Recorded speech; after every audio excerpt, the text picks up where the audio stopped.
अदलिया में मुबैना मदाखलत का एक और केस। सिक्योरिटी एस्टेब्लिशमेंट के आला हुक्काम से पैगाम मिला के सर्विलेंस के तरीकेकार की स्क्रूटनी से पीछे हट जाओ।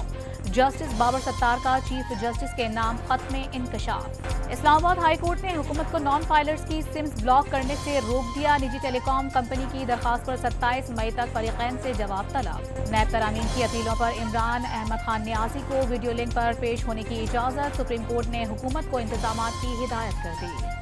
इस्लामाबाद हाई कोर्ट में बानी पीटीआई की 190 मिलियन पाउंड से रेफरेंस में दरखास्त जमानत पर समाअत। अदालत ने नैब वकील के दलाइल मुकम्मल होने पर फैसला महफूज कर लिया। आज़ाद कश्मीर में सस्ती बिजली और आटे की फराहमी के मुतालबात तस्लीम किए जाने पर 5 रोज से जारी हड़ताल खत्म। मार्केट्स और दफातर खुल गए। जिंदगी फिर रमादम। बलोचिस्तान असेंबली के बाहर जमींदारों का धरना 6ठे रोज भी जारी। वजीर आजम ने वजीर आला को जमींदारों के मसाइल हल करने के लिए हर मुमकिन ताउन की यकीन दहानी करा दी। मलाकन डिवीजन भर में मुजवजा कस्टम एक्ट और इनकम टैक्स निफाज के खिलाफ हड़ताल। तमाम कारोबारी मराकज और निजी तालीमी इदारे बंद। अदालती कार्रवाइयों का भी बाइकॉट। एक ही रोज 3 मुख्तलिफ ट्रेन हादसा। साहिवाल में इंजन फेल तो रोहड़ी में ट्रेन पटरी से उतर गई। रायबन में ट्रैक्टर ट्रॉली से तसादुम, कोई जानी नुकसान नहीं हुआ।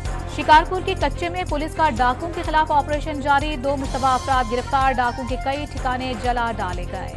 और पाकिस्तान और आयरलैंड के दरमियान 3 मैचों की सीरीज का आखिरी और फैसला कुन मार का आज शाम 7 बजे सजेगा। सीरीज 1-1 से बराबर है।